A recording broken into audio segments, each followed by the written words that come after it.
Román, buen día. Buen día, don Gildardo. ¿Cómo has estado? ¿Bien? Bien, muy bien, Qué aquí dándole. bueno, ¿Y usted cómo le ha ido? pues bien también. Como te decía, atareados, muy atareados. Son tiempos de trabajo legislativo, entonces Claro. ahorita, y de clase en la UNAM, entonces ahí vamos, pero bien, afortunadamente, ¿sí? Muchas gracias por Pues sí, participar en la charla conmigo, ¿no? Se lo agradezco. no, al contrario, te lo agradecemos porque, pues, para mí, te confieso, es muy grato conocer a un intelectual. Ay, Perdóname no, no, que te llame no, así, no es un, es mucho. Con escritor me quedo, no es con un, escritor me quedo. sí, sí, Esa es una sí, yo categoría creo, muy y fuerte. además el término no anda muy, valorado, ¿no? En estos términos. Bueno, pues, pero de todas maneras, mi reconocimiento a tu tarea literaria, a tu Gracias. tarea de difusión, además, porque lo has hecho y bien. No solamente en cuanto esa vena literaria que tienes, ¿no? Y que la has expresado a través de tus publicaciones, sino sobre todo también yo reconozco ese don para difundir tu tierra, ¿sí? De manera agradable, de manera amena, ¿sí? Eh, como lo has venido haciendo. Me voy a permitir dar una breve semblanza del invitado, de nuestro invitado, de nuestro amigo Román Guadarrama. Él nació en Nueva Rosita, Coahuila, nuestra tierra, el 2 de octubre de 1963. 2 de octubre no se olvida, mi querido Román, Por ¿verdad? supuesto. Así es. Es licenciado en lenguas y literatura hispánicas y maestro en letras españolas por la Facultad de Filosofía y Letras de la UNAM. Es pasante de la licenciatura en filosofía en la misma institución. Estudió arte dramático en el Instituto Andrés Soler de la Asociación Nacional de Actores. Fue actor, además, algunos años en distintas compañías de la Ciudad de México y trabajó en las editoriales Británica, Patria, Grijalbo y McGraw-Hill. Ha sido profesor de lengua y literatura y teatro en la Escuela Nacional Preparatoria, en el Instituto de Educación Media de la Ciudad de México y en la Universidad Abierta y a Distancia de México, de la Secretaría de Educación Pública. Publicó los libros Los Ojos de los Sueños en 2007, Memorias de un Gasero en 2009, La Paradoja de los Dioses en 2011 y Cuentos de la Mina 6 el año pasado, en 2020. Cuentos, poemas y artículos de su autoría han aparecido en la jornada semanal Caelum, Molino de Letras, Cancerbero, Vuelo de Jaguar, Catafixia, Argonautas, El Zócalo, La Jiribilla, Minificción Com. Parte de su obra, además, se incluyó en las antologías Lecturas de México en 2013, Alebrijes de Palabras en 2013 también, Sirenario en 2017 y Antología del Tercer Encuentro Iberoamericano de Minificción 2018.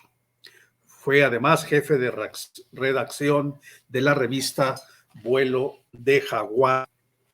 Esta es una breve semblanza, claro que hay más, hay más en la obra de Román que pues por el espacio no podemos agregarlo, pero ustedes lo verán, ustedes lo conocerán. Tiene pendientes de publicar 5 libros, así que vamos a estar muy pendientes de su obra. Pues Román, es un orgullo tenerte aquí. Como te decía, en nuestra tierra, en Nueva Rosita, pues yo que soy 20 años antes que tú, ¿sí? Porque yo nací en 43 precisamente, ¿no? Allá en nuestra querida Nueva Rosita. Pero me pregunto, y fue la primera reflexión que hice cuando comencé a leer y conocerte y saber que te dedicabas a la literatura, me pregunté, ¿cómo es posible que de un mineral en donde pues no existía el ambiente, el entorno, el contexto, como dicen algunos, para filosofar, profundizar, incluso leer, ¿sí? Incluso leer, porque no había las bibliotecas que ya, espero que sí existan, no que abunden, pero por lo menos que haya. Y si las hay, pues que estén surtidas, ¿verdad? Que estén debidamente provistas. ¿Cómo es posible que de Nueva Rosita haya surgido un literato, Román? Tuve la fortuna de tener una familia lectora, ¿no? La lectura ha sido muy importante en mi vida, ¿no? Entonces, más que la escritura, ¿no? La escritura ya es posterior, ¿no? Yo me reconozco como un buen lector de libros, ¿no? Y tuve la fortuna de que mi papá era un buen lector de libros y que mi hermano mayor, Ernesto, era un extraordinario lector de libros. Entonces, en mi casa nunca faltaron libros, ¿sí? Aunque uno se inicia como cualquiera, con los cómics, por ejemplo, ¿no? Las revistas de monitos que había en los pueblos, ¿no? Sí, claro. Ahí inicia uno la lectura y se va uno apasionando por la lectura, ¿no? Yo sí reconozco que en mí hay un vicio por leer, ¿no? Mi casa debe tener 5 o 6 mil libros, ¿no? Y, y, y siempre los ando buscando, ¿no? Entonces, no sé, en mi casa se dio todo. Mi papá nos leía siempre, nos estaba leyendo, nos ponía música clásica. Él, a pesar de ser un minero, era un minero atípico, ¿no? Yo por eso hice el libro ese, Memorias del Gasero, se lo hice a él porque me pareció un minero atípico, ¿no? Porque nosotros tenemos la idea que un minero es una persona que no lee, que se la pasa en las cantinas, que echando relajo, ¿no? Y en cambio mi papá era una persona muy metódica y muy estudioso. Yo me acuerdo que Sí, claro. ayer me recordó usted mucho del el periódico El Porvenir, que usted lo Sí, leía. claro. Usted lo leyó desde niño porque es un catedrático de mucha fuerza, ¿no? Usted, maestro de la UNAM, usted es un maestro de la UNAM y por 50 años, ¿no? Y me recordaba El 53. Porvenir. ¿50 y cuánto? Tres. ¿Cuánto tiene? 53, fíjese. 53 años de dar clase. Fíjese, Sí. fíjese. Don Gildardo López Oye, Tijerina, yo lo reconozco como uno de los personajes más sobresalientes de Nueva Rosita, ¿no? Y de Coahuila, ¿no? Son personas sí. que han trabajado por la UNAM, ¿no? Que es algo muy loable, ¿no? Sí, y también me recuerda mucho al otro Gildardo, que era otra persona muy brillante como usted, que era El Gildardo. doctor Es el doctor Gildardo Espinosa Espinosa de Luna. Sí. de Luna, sí. Entonces, yo por eso me siento, la verdad que me siento muy honrado que usted esté aquí, porque es una persona muy brillante. Claro. Y que Sí, ahorita charla conmigo. Claro. Ahorita que mencionas esa concepción que pudiera tenerse del minero, ¿sí? Sí. Que no lee, que se la pasa, que nada más, pues hombre, entra de primera, de segunda o de tercera, ¿verdad? Según el turno, pero sale y a la cantina, ¿sí? Y a su casa, pues a descansar y volver otra vez al otro día a la rutina. Yo recuerdo que había un dicho en aquellos tiempos que decía, y me lo recordaba un ingeniero minero, que luego platicaremos de él, Chuy Contreras, me decía: Gildardo, minero que no empina, malacate que no camina. Así me decía Chuy Contreras, No, ¿no? no conocí ese dicho. Sí, definiendo al minero, ¿sí? claro. Pero bueno, sí, en efecto, Román, había periódicos, algunos llegaban hasta la tarde, ¿no? Como El Porvenir, Claro. que mencionábamos. Sí, sí. Pero ¿qué otros recuerdos tienes tú de tu niñez, de aquella Nueva Rosita donde te formaste, claro, donde viviste como niño, como adolescente? ¿Qué recuerdos te traen? Porque en tu obra reflejas muy bien y perfectamente bien describes, yo, aquellas épocas, aquella parte de tu vida. ¿Qué recuerdas de aquella Nueva Rosita? Este, yo recuerdo mucho ese ambiente.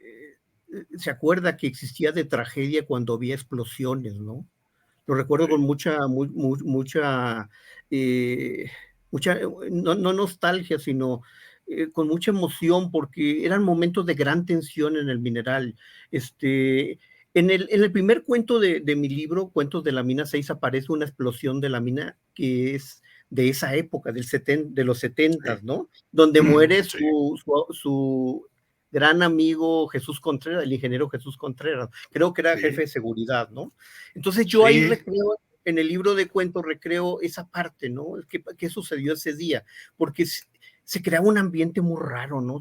Con las minas, ¿no? Cuando había accidentes, ¿no? Y sobre todo porque mi papá era minero y siempre estábamos asustados de que le fuera a pasar algo, ¿no? Entonces, yo recuerdo mucho eso. Lo que a mí me marcó mucho después desde niño empezar a leer. Yo sí empecé a leer, no mucho, pero sí desde niño empecé a leer. Fue también la secundaria federal, ¿no? La secundaria federal fue un centro que a todos nos marcó, ¿no? A ustedes los marcó Sí, Fortunato, ¿no? Fortunato era sí, Fortunato. un individuo extraordinario, Fortunato, ¿no? Sí. sí, cómo no. Y a Fortunato, y mí, había otro profesor de literatura, el profe Torres, Torres, el y yo ya profesor no lo conocí. Torres. Sí, Y, y naturalmente también otros profesores como Ladislao Farías, Ladislao Farías, como sí, el profesor Mauro Cárdenas, sí, claro. como otro profesor que había, el teacher, le decíamos, el profesor Salazar, que nos daba inglés, Sí. y al que le decíamos la bacteria, el profesor Héctor Hernández. En fin, sí, nos marcaron, Román, pero Sí. tú no llevaste a esos profesores. Sin embargo, tu formación, ¿verdad? En ese tiempo, pues inició, como tú dices, leyendo. Y tu padre, que era un lector, que era un consumado lector, ¿verdad? Que también te inculcó esa afición, digamos, y que luego se convirtió pues en un hábito, más bien diría yo, en una necesidad, ¿sí? Fíjese que Eh, hubo un maestro, sí, voy a hablar de él porque sí vale la pena hablar de él. Se llama sí, claro, Enrique Aarón Ibarra Dávila, ¿no? Yo con él en secundaria y en preparatoria hice teatro con él, ¿no?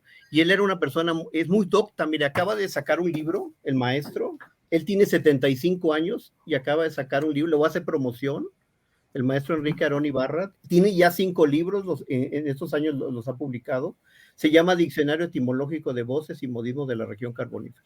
Él es un filólogo, ¿no? qué bien, Él es un sí, sí, claro, filólogo y un libro bien hecho, un libro sumamente bien. Ahorita acaba de salir en Nueva Rosita. Él fue mi maestro, Enrique Aarón Ibarra Dávila. Yo no alcancé a Fortunato, ¿no? Pero lo digo con mucho orgullo. Él es mi maestro de esa época. Aparte de mi hermana y mi papá, ¿no? Que eran mis profesores de literatura. Pero de teatro fue él. Entonces les recomiendo que lean este libro, si hay gente de Rosita. Luego le hago llegar un ejemplar a usted, don Gildardo, de este libro. Le estoy haciendo a mi maestro, porque es gente que peleó en las trincheras y a veces no se reconoce como él, ¿no? Entonces sí, yo le agradezco mucho a él porque yo hice teatro con él en secundaria y preparatoria y a mí me marcó el teatro por completo, ¿no? No solo la literatura, sino el teatro. Claro. Sí, muy bien. Olvidaba otro maestro que también destacó en ese tiempo, el maestro Rodarte. Claro. Sí, Ubaldo Rodarte se llamaba. Ubaldo Rodarte. El de la canción de las verdes matas, ¿no? ¿Te acuerdas? Así es, sí. Aguas de las verdes matas, no. Tú me rompes, tú me matas, tú me haces andar a gatas, ¿no? Era del maestro Rodarte. Sí, el maestro Ubaldo Rodarte, muy, muy estimado y papá de un buen amigo nuestro que va a la casa de Coahuila, Humberto. Sí. Y Polo que es mi vecino aquí en México. Polo. Sí, Polo, sí. Polo Rodarte, sí. El doctor es un doctor muy, muy destacado, ¿no? Sí, cómo no. Bueno, ¿y en qué barrio o en qué colonia, como decíamos allá, vivías tú, Román, para darme una idea? Yo viví toda mi vida en la calle 9, ¿no? Mis abuelos vivieron en el famoso pueblo de Madera, ¿no? No más que ese pueblo era indómito en esa época. Ahorita ya es un lugar muy tranquilo, ¿no? Es parte de la calle 2 o 3, no me acuerdo, ahí por el Super Gutiérrez, ¿no? Por ese lado, ¿no? Y era un barrio muy duro. Incluso yo tengo varios cuentos ahí en ese libro de cuentos de la Mina 6 que suceden en el pueblo de Madera. Y sobre todo la historia de Borchincho y Zarazúa, ¿no? Sí, Borchincho y Moreno, que se llevó a cabo en el pueblo de Madera, ¿no? Y se fueron a la calle 9, ¿no? Porque el barrio era muy duro, entonces se cambiaron y yo viví toda la vida en la calle 9, ¿no? Ese límite entre pues, la colonia Sarabia y la Comercial, ¿no? Y entonces, ahí fue, yo tuve una infancia normal, ¿no? Normal, de muchos juegos y de pasársela muy bien. Entonces ese es el barrio, el de la calle 9, la calle 8. Mi casa daba de la 9 a la 8 y entonces jugábamos en las dos calles, ¿no? Era muy, muy bonito. Sí. Decía un dicho también, me estoy recordando, que Rosita tiene dos barrios Pantera. Uno es Colonia del 6 y otro Pueblo de Madera. Así decía ese dicho. No sabía, No sabía eso. Sí, así lo decían los juglares de aquella época, ¿no? Claro. Refiriéndose al Pueblo de Madera. Yo lo conocí muy bien porque por ahí transitaba yo. Porque el Pueblo de Madera, yo diría que es la parte que, no sé si te acuerdas tú, la subida hacia la colonia Sarabia, la parte que iba hacia la colonia Sarabia, porque una parte de la 9 iba a la Hidalgo, colonia Hidalgo. Claro, sí, claro. Y la otra iba a la Sarabia. Entonces, yo estaba en la escuela Juárez e iba a visitar a mi abuela, mi abuelita, vivía en la Hidalgo, pero veía y tenía yo compañeros y amigos que vivían en la Sarabia y entonces nos íbamos por el pueblo de Madera y recuerdo que eran auténticas casas de madera. Sí, era claro. Puro arroyo y puras callejuelas de tierra. ¿no? Casas que se trajeron de la Rosita Vieja, se las llevaron a ese lugar. Y ahí esa historia aparece en un cuento que se llama Nueva Rosita y Rosita Vieja, en el libro de cuentos. Rosita Vieja, sí, así es, sí. Y, oiga, ¿y no lo apedrearon en la colonia Hidalgo? Eran buenos para eso. En la Hidalgo, sí, cómo no. Pero eran más bravos, fíjate, los pedreros de la colonia Zaragoza. Ah, caray. Eran más bravos. Sí. Yo recuerdo que así le decían a los chamacos, a los huercos, como diríamos, de la colonia Zaragoza, los pedreros. No, una vez yo salí corriendo de la Sarabia, ¿sí? Pues andaba uno, adolescente finalmente, y hace sus primeros pininos, ¿sí? Los primeros pininos. Y un amigo que tenía yo, Arturo Mancha, ¿sí? Abogado, que ya falleció, y en aquel entonces nos atrevimos a ir a la Sarabia. Y pues que éramos unos adolescentes, no, salimos corriendo porque nos persiguieron la gente de la Sarabia porque no querían ver extraños, menos aún de la colonia Zaragoza. ¿Qué te parece? Claro, sí, pero claro. en fin, ¿no? Así es. Y bueno, realmente como tú ya lo describiste, el ambiente, pues el entorno en que te desenvolviste, en tu niñez, en tu adolescencia, pues tienes muy clara las escenas, la vida de los mineros. Pero tú sabes que se ha hablado de unas cuestiones, y es Nueva Rosita para algunos, famosa por aquel movimiento que hubo en el año de 1951, lo que llaman algunos la caravana, ¿sí? Algunos le llaman todavía la caravana del hambre, otros la huelga de Nueva Rosita, ¿verdad? Hay libros, algunos autores de aquí, la han escrito. Ahí tienes a Mario Gil, por ejemplo. Hay otro, un maestro que me dio geografía económica, el maestro Ángel Basols. Ángel Basols, Daniel Sí. Molina también. Daniel Molina. Sí, Tú claro. ¿tú qué recuerdos tienes de esa, vamos a decir, de esa gesta, de ese movimiento? ¿Qué en tu niñez o en tu adolescencia, qué escuchabas tú al respecto? Fíjate que los caravaneros se volvieron como personajes míticos, ¿no? Así como Sí. esos seres gloriosos que hicieron algo, pero del que nadie casi recuerda las cosas bien, ¿no?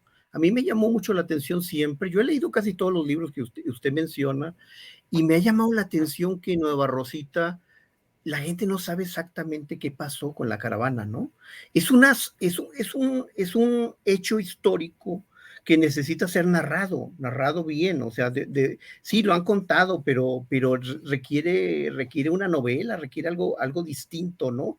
Porque sí fue un hecho muy sobresaliente, ¿no? Y los habitantes de Nueva Rosita quizás no vieron en ese momento la trascendencia que iba a tener este hecho, y lo tuvo, fue el final del sindicalismo democrático en México, ¿no? Usted sabe muy bien que el charrismo fue algo promovido por los gobiernos emanados del PRI, en el cual buscaban que todos los sindicatos estuvieran bajo control de una central y esa central controlara a todos los obreros del país, ¿no? Y no se podían salir de ahí. Entonces, Alemán, lo dijo muy bien Barbosa, Alemán, la conferencia pasada, Alemán buscó industrializar el país, pero siempre como se hace en México, ¿no? A costa de los obreros, ¿no? De los bajos salarios, de la democracia, sí, etcétera. Entonces, él buscó quitar los líderes auténticos para poner líderes charros, ¿no? Primero lo hizo con los petroleros, luego lo hizo con los ferrocarrileros, y al final vinieron los mineros, fueron los últimos. Por eso es glorioso el hecho. ¿Por qué? Porque Nueva Rosita fue el último bastión de lucha democrática, porque no fue una lucha ni por prestaciones, no fue una lucha democrática que no está en las páginas o no aparece muy bien en las páginas de la democracia en México. El último bastión de la democracia sindical en México, ¿no? Por eso es tan importante la caravana del hambre, ¿no? Y a mí me fascina. Ahora, si hay causas y son estas, ¿no? Esta idea del gobierno que todo tiene que estar sujeto a su mando, ¿no? Y que el presidente es el que controla todo, ¿no? Este sindicalismo charro vino a romper con la democracia en el sindicato nacional.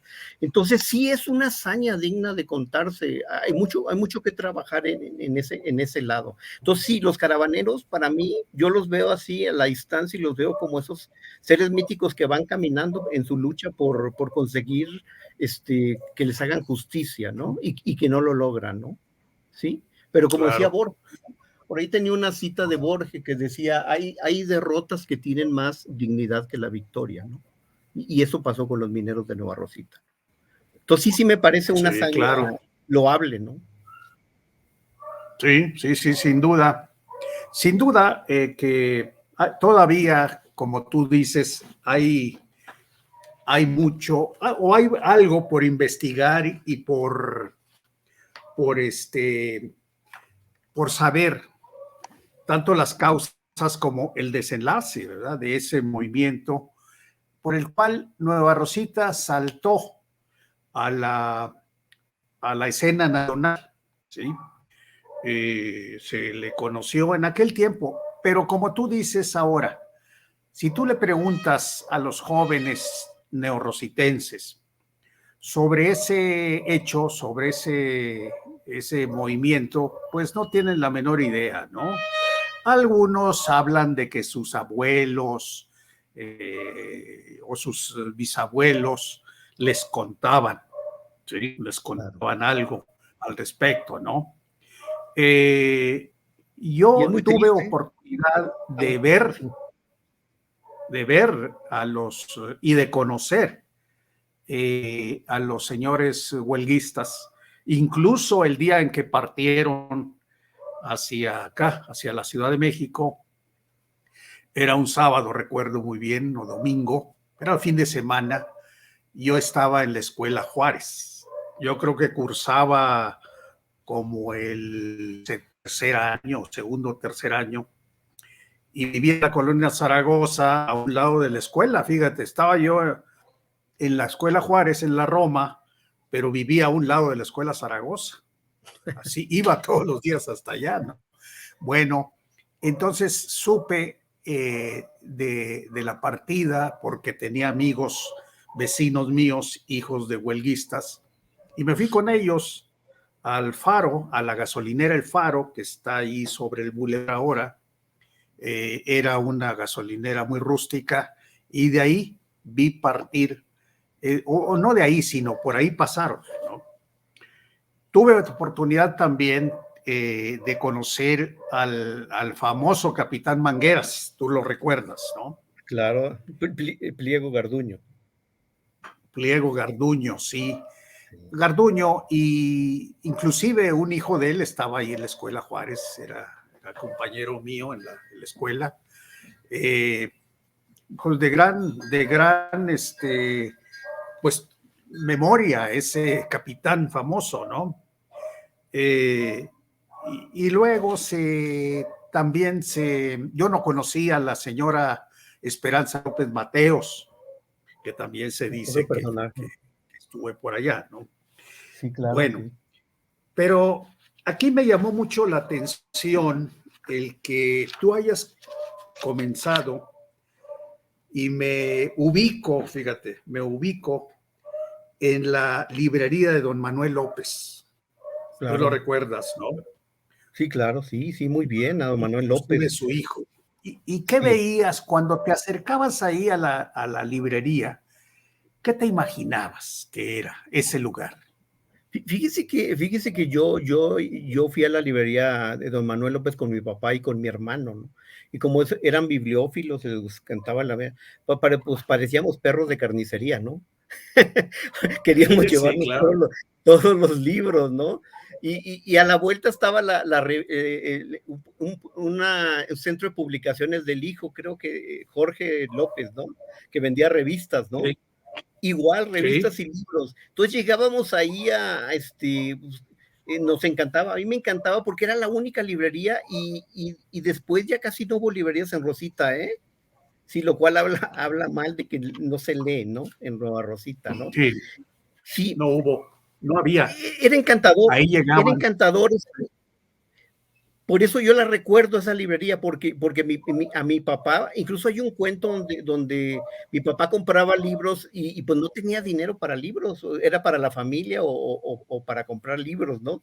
Entonces sí, es un lugar para mí, como la secundaria, la librería de don Manuel López era muy importante, ¿no? Y le quiero recalcar algo de la caravana. A mí me parece muy triste, por ejemplo, volviendo a la caravana, es que no exista quien haya hecho la biografía de esos grandes líderes que participaron en la caravana, porque son líderes a nivel nacional. Por ejemplo, Pancho Solís, no sabemos nada de Pancho Solís, no sabemos nada de Guadalupe, ¿cómo se llama esa? Guadalupe Rocha, ¿no? Que fue la líder de las mujeres. No sabemos nada de Ciro Falconi. Yo no sé si haya descendientes de esta gente. Yo he tratado de buscar descendientes de estos líderes porque no existen. Por ejemplo, en el diccionario de Coahuila, el diccionario de los personajes de Coahuila aparece Abdenago Frausto, ¿no? Abdenago Frausto, que fue uno de los líderes y fue presidente municipal. Es el único que aparece. Pero es muy triste que no aparezcan. Hay 10 personajes de esa caravana que se perdió. Yo no sé si haya familiares en Rosita. Yo quisiera encontrar familiares en Rosita que me contaran su historia. Porque es muy importante. Santos es otro. Sí. Manuel, que usted conoció aquí en México, ¿no? Que usted conoció en México. Manuel Santos, sí, claro. Manuel creo que Santos se fue Montemayor. Creo que se fue a Yucatán, según supe yo que se había ido a vivir a Yucatán. Y luego leí por ahí, no sé si sea verdad, que Ciro Falconi fue muerto allá por Sinaloa, Sonora, ¿no? Leí por ahí, fue no estoy. Pancho Solís. Fue Pancho Solís. Okay, porque imagínate nomás. Él era muy dado él era dado a andar en esos movimientos, ¿no? Y le pasó lo que al Che Guevara, ¿no? Siguió adelante con sus luchas y sí creo que desgraciadamente lo matan en Sinaloa. Pero son grandes personajes, serían grandes personajes de novela, claro, ¿no? Pero a mí, y yo esperaba eso del libro de Barbosa, ¿no? Yo dije, voy a esperar el libro Barbosa porque seguramente ahí nos van a decir quiénes eran. Por ejemplo, ¿dónde vivía, no? Ahí me encantaría saber dónde vivía Ciro Falconi. Alguien me ha dicho que vivía en la colonia Independencia, ahí por la miscelánea de Castillón. Y de Pancho Solís, creo que Pancho Solís vivió en la Sarabia. Pero ubicarlos geográficamente dónde estaba, ¿no? Creo que Manuel J. Montemayor, creo que era también de la Zaragoza, no recuerdo exactamente. Algunas gentes me dan datos, pero se perdió esa historia y para rescatarla pues hay que andar buscando y ya la gente que participó se murió y la que vivía pues no recuerda ya nada, ¿no? Ya no. Ya nomás viven del recuerdo y algunos, ¿no? Y algunos cuyos abuelos, tatarabuelos o algún pariente sí todavía les recuerda. Volviendo a ese lugar, porque yo recuerdo, y seguramente tú también, te acercabas ahí hasta el olor a libro, el olor a periódico, el olor a revista, despedía ese lugar, vamos a llamarle expendio, ¿no? De don Manuel López. Claro. Sí, ahí en Nueva Rosita. Pero además de esto, tú comenzaste a leer desde muy, desde muy niño, literatura, el imprescindible tesoro de la juventud, ¿no? Digo imprescindible, claro, porque no faltaba esa colección. Digo, no faltaba en muchos hogares, no digo que tendría que estar en todos, ¿no? Pero sí era digamos, una fuente, se puede decir que estaba presente en muchas casas en Nueva Rosita, ¿no? Pero no solamente de la editorial Novaro. Así es, sí, de la editorial Novaro, sí. Sin embargo, además, tuviste oportunidad, sin ser estudiante, leer literatura griega, digamos, de personajes griegos, ¿no? Sí. De personajes griegos, y no solamente esto, sino llegaste hasta autores como Dostoyevsky, Tolstoy, el siempre bien leído Miguel de Unamuno y otros. Y también otro título imprescindible, El Quijote de la Mancha. ¿Sí? El Quijote de la Mancha. Y más adelante me llamó mucho la atención que hayas leído a San Pablo. ¿Por qué? Eso fue mi papá. Eso fue mi papá. Mi papá era muy dado a leer la Biblia, ¿no? Entonces él era muy dado le encantaba San Pablo, ¿no? Sí, entonces ahí aparece Memorias de un Gasero, ¿no? Sí, que leía a San Pablo, y te lo pregunto porque yo también soy un aficionado a las cartas y a la vida de San Pablo, a la vida como hombre, ¿no? Como hombre, luego como apóstol, porque sin ser judío y teniendo, vamos a decir ahora, las dos ciudadanías, o sea, la romana y la judía, pues se permitía conductas o hacer cosas que solo los judíos no podían hacer, ¿sí? Y por eso sus viajes a toda la parte del Asia, digamos, de Grecia, Turquía y todos los pueblos de Corinto, Efeso, a donde dirigió sus cartas, ¿no? Porque era políglota, además, y no tenía las limitaciones que tenían los otros apóstoles, digamos. Me llamó mucho la atención eso, porque no es común. Qué bueno que tu padre leía, y como él lo dice, su capacidad de peregrinación, ¿no? Y lo dices en tu libro. Sí. Hay un evento que me acabas tú que hace rato me recordabas, la explosión del 29 de mayo de 1973. Sí. Y lo expone en tu libro, Memorias de un Gasero. ¿Te recuerda algo en particular esa explosión, Román? Sí, fíjate que me recuerda. Lo describes en tus cuentos y en el libro Memorias de un Gasero. Fíjate que yo me acuerdo haber ido al hospital del IMSS, ¿sí? Que ya estaba en Rosita, y de repente yo estaba con mi papá había regresado de vacaciones, no le tocó la explosión porque se fue de vacaciones. Siempre tuvo una gran suerte, y qué bueno, ¿no? De que no le tocaban las explosiones.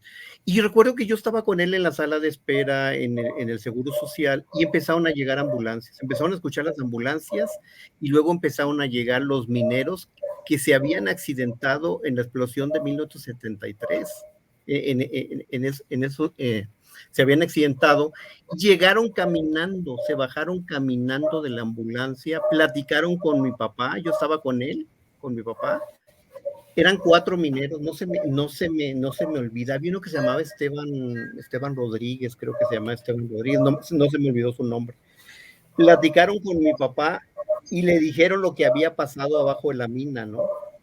Y en ese momento los metieron a urgencias, y a nosotros nos dijeron que ya no nos iban a dar consulta porque había una emergencia, ¿no? En Rosita, ¿no?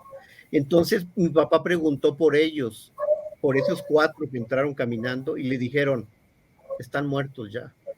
Entonces a mí me conmovió mucho que unas personas que llegaron caminando se hayan muerto al ratito. Y mi papá dijo, ¿de qué murieron? Y le dijeron, traían cocinados los pulmones. Cuando hay una explosión, lo que hace la gente es tirarse al suelo, ¿no?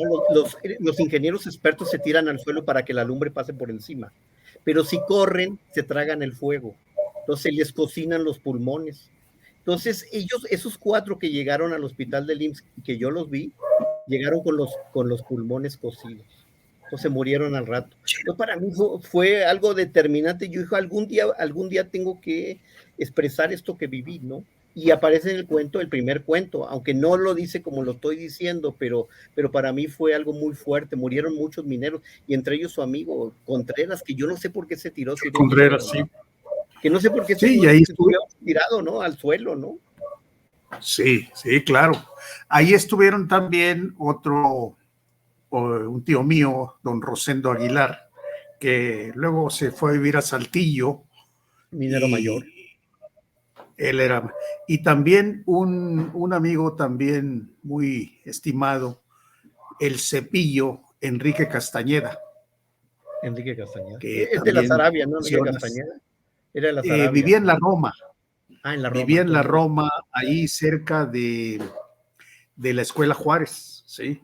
Muy bien. Enrique Castañeda, el Cepillo le decíamos.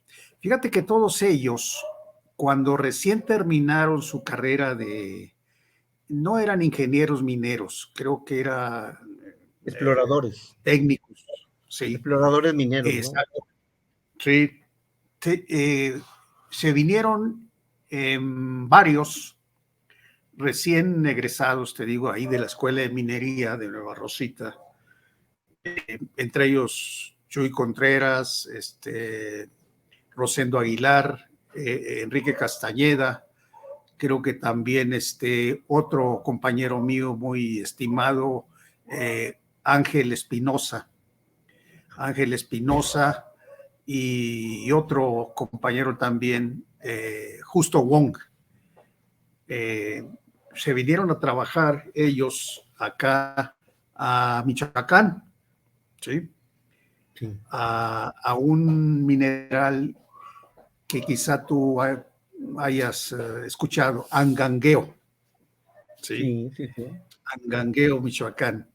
Donde comienza, ¿sí? Donde está ahora inicia este lugar de la monarca, de la mariposa monarca. Pero ahí llegaron ellos en el año, ¿qué te diré? Como 1964, 65. Ahí estuvieron ellos trabajando. Era un mineral de plata, ¿sí? Lo recordé a todos ellos porque los conocí pues muy bien, ¿no?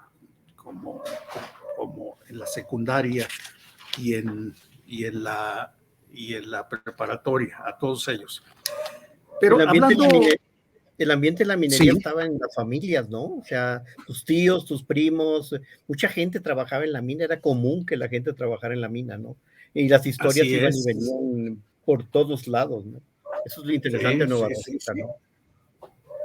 Sí, exactamente, pues era una tradición, una herencia, ¿verdad? Trabajar en la mina, inclusive ese cuento que tú llamas La Apuesta, ¿verdad?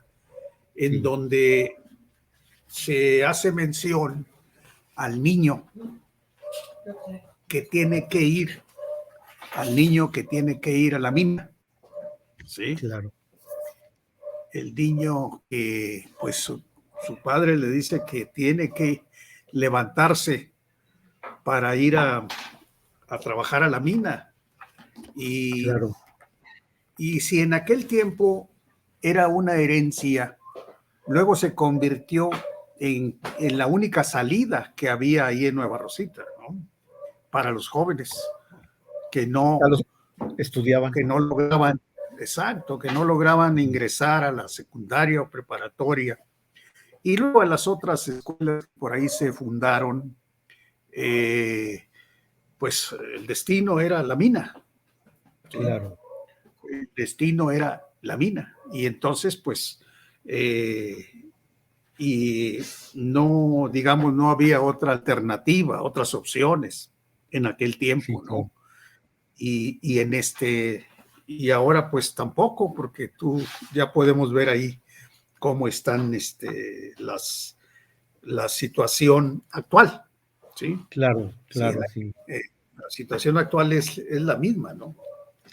Yo me acuerdo que mi papá decía, si se calientan, se van a ir a la mina, ¿no? O estudian o se Sí, calientan y se van a la mina, ¿no? Entonces, sí, ya nomás te veían muy caliente y te decían, vas a terminar en la mina, ¿no? sí, Porque había la ot- salida, la secundaria y la preparatoria de Fortunato era tan, sí, tan extraordinaria que la gente pasaba en cualquier lugar del país. Usted es una muestra así de que es. la gente que salía de esa prepa, toda esa generación que está en la casa de Coahuila de gente que da clase en la UNAM, en el Politécnico, que son investigadores, etcétera, pues es gracias a Fortunato, ¿no? Y yo recuerdo que mi papá decía, ¿quieres estudiar o te calientas y te vas a la mina?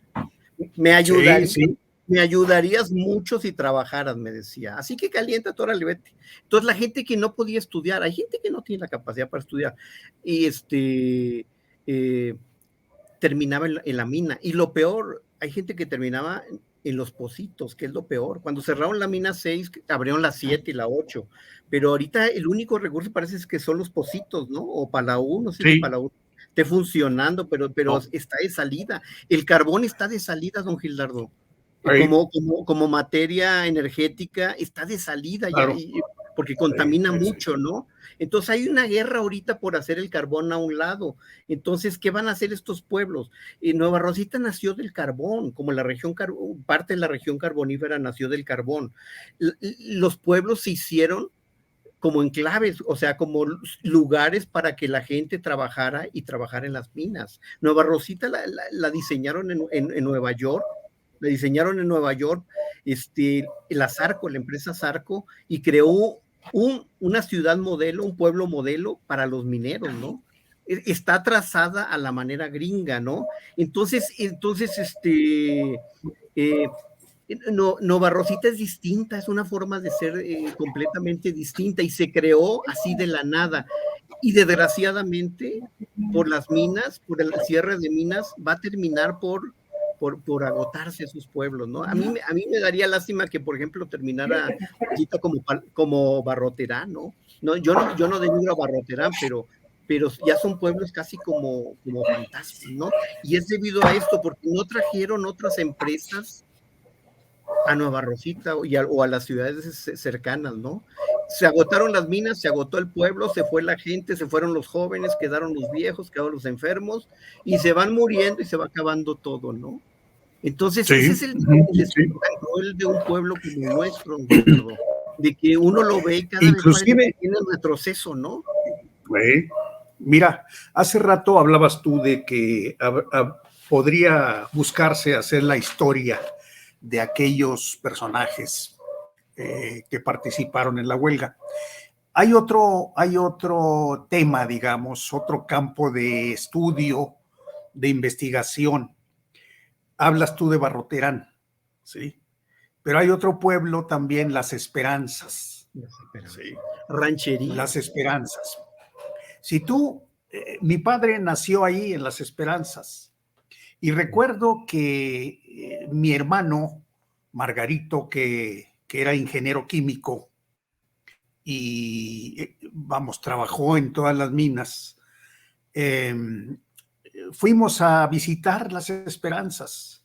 ¿Qué te diré? Hace no más de unos 10 años. Sí. Bueno, hay ahí edificios intactos, bien hechos. Teatro, un teatro, Un fíjate, teatro un teatro. bonito, ¿no? Sí, sí lo vi. Sí, sí. Y están todavía las bobinas de la maquinaria de los equipos que utilizaban la mina, que utilizaba la mina de Las Esperanzas. Es decir, se deduce que hubo prosperidad, ¿sí? Mucha, mucha, Hubo riqueza. mucha. Inclusive, tú habrás escuchado que hubo una migración japonesa numerosa hacia Los Palau y polacos. así es. Sí, polacos también.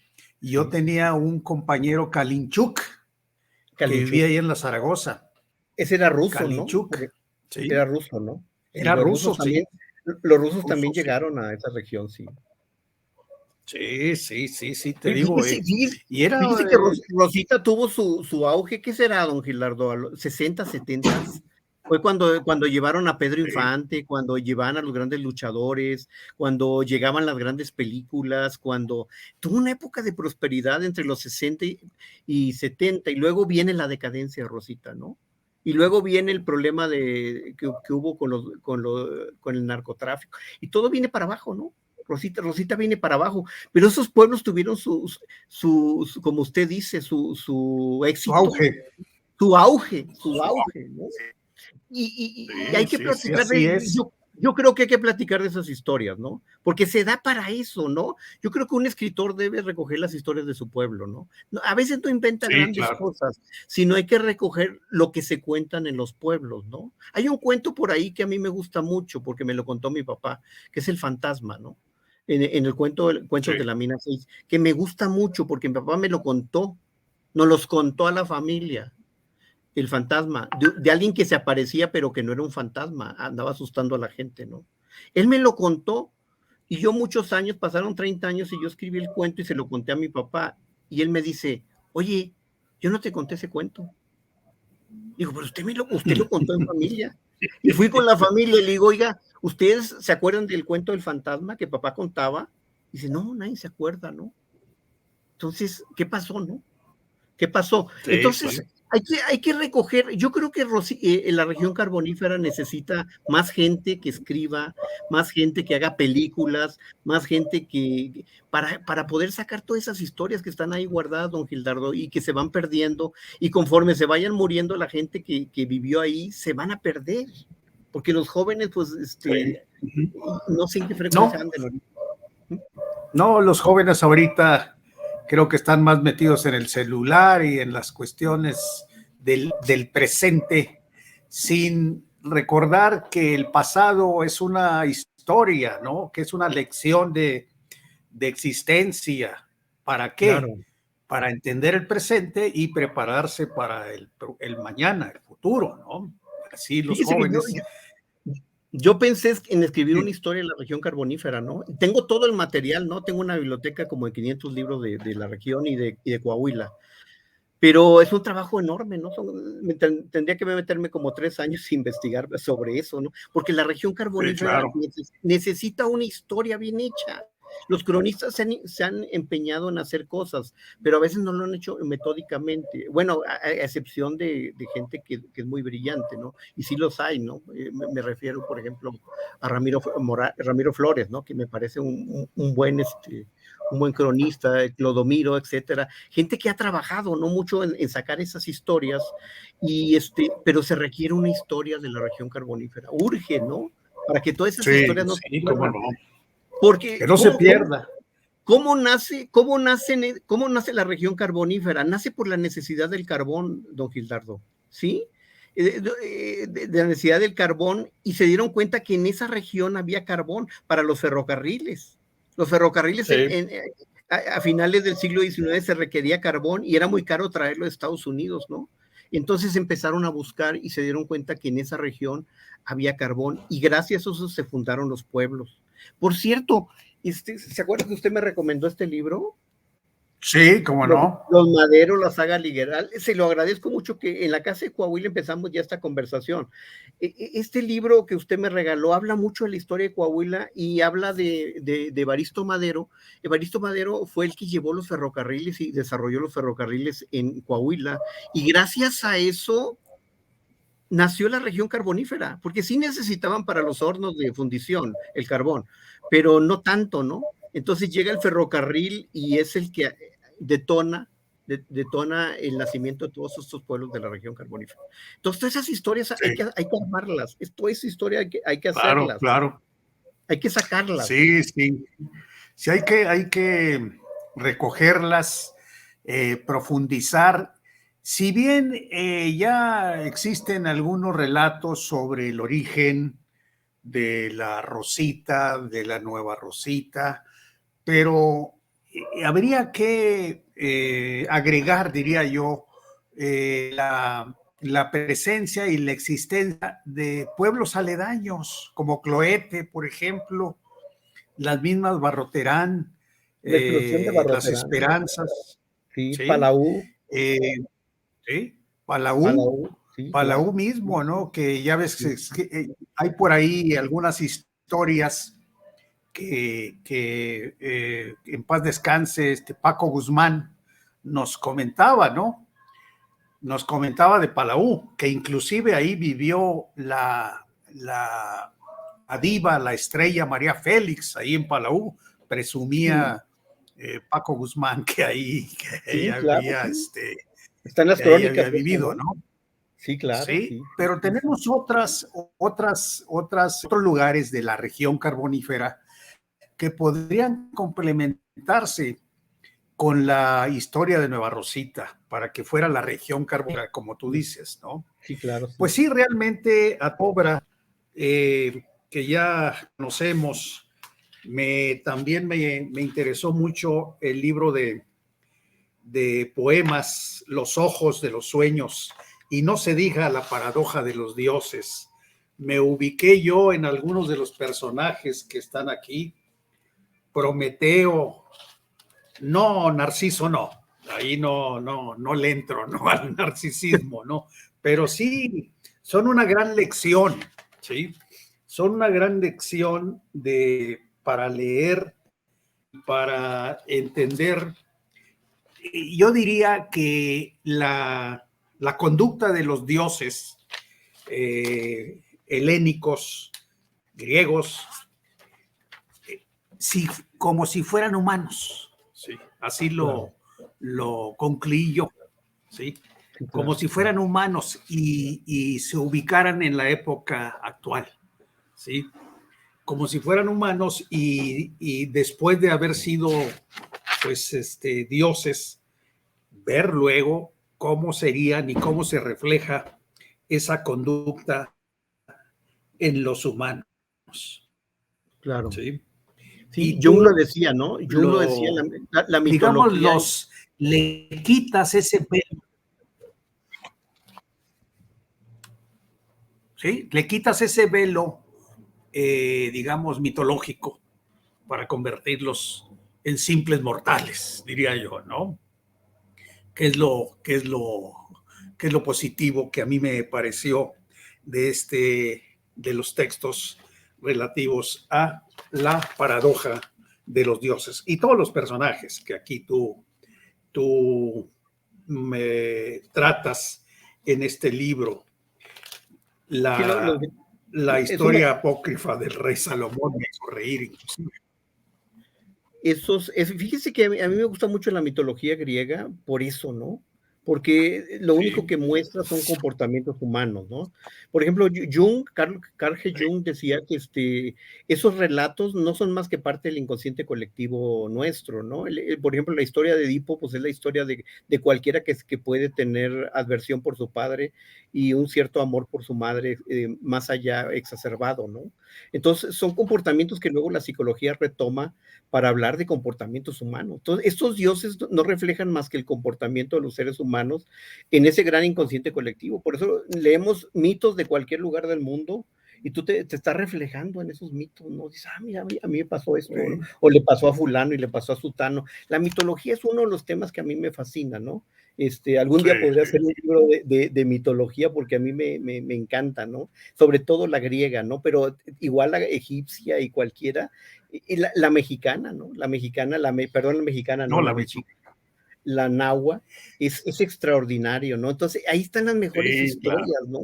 Sí, sí, sí, sí. Entonces, por eso en ese Hay un libro, personaje, sí, por eso en ese hay un libro personaje, procuro, sí, perdón, todos los personajes de aquí, de este, de esta obra tuya, La paradoja de los dioses, me llamaron mucho la atención y como para releerlo, ¿sí? De nueva sí, cuenta. Y decir, como dijo Ifigenia, me refiero a a la de la tragedia, ¿no? No somos más que simples mortales, ¿sí? claro. En los designios de los dioses, pues sí, los dioses nos dicen algo, pero ¿quién soy yo? Se pregunta ella, para retar lo que dicen los dioses, la aplicación de las leyes divinas. No somos más que simples mortales. porque ellos, pues hombre, estaban totalmente convencidos del poder, del poder de los dioses, ¿no? Y te digo, hay temas que yo estoy seguro que tienes en mente trabajar. Y yo estoy seguro que vamos a ser lectores de tu obra que va a seguir, ¿no? No creo que tienes 5 libros por ahí pendientes y vamos a estar muy atentos a esa publicación, ¿sí? Veía yo que en escritores coahuilenses te han estado, te publicaron La paradoja de los dioses y otro de Coahuila en la cultura, Memorias de un gasero, ¿no?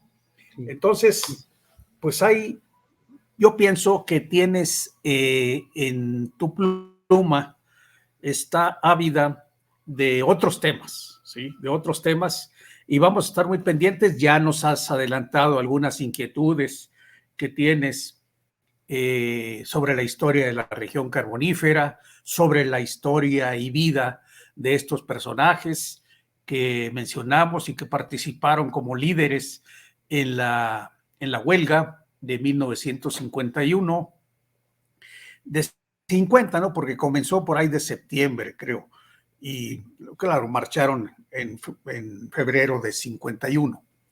Y pues vamos a estar muy atentos, Román, porque quiero que yo quisiéramos, todos los neorrositenses, que fueras uno de nuestros símbolos literarios, que sigamos presumiendo de que Nueva Rosita, además de médicos, ingenieros, abogados, incluso tenemos un pintor, Cantú, ¿verdad? Como Sí, tú Gerardo. conoces. Gerardo. Tengamos un literato, un filósofo inclusive, y que continúe la obra de difusión de nuestra región, ya sea a través de la narrativa realista, o bien a través de la ficción, ¿sí?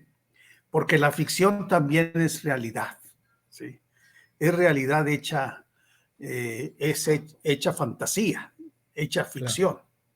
Y no olvidar que lo que se escribe no es más que la historia de lo presente, ¿sí?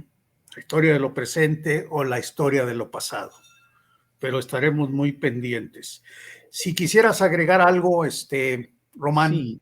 Mira, uno de mis libros está en línea, o sea, la Secretaría de Cultura Federal, y la Secretaría de Cultura de Coahuila, a través de un programa que hubo que se llamaba Arte Resiliente, me publicó el libro Cuentos de la Mina 6 en formato electrónico.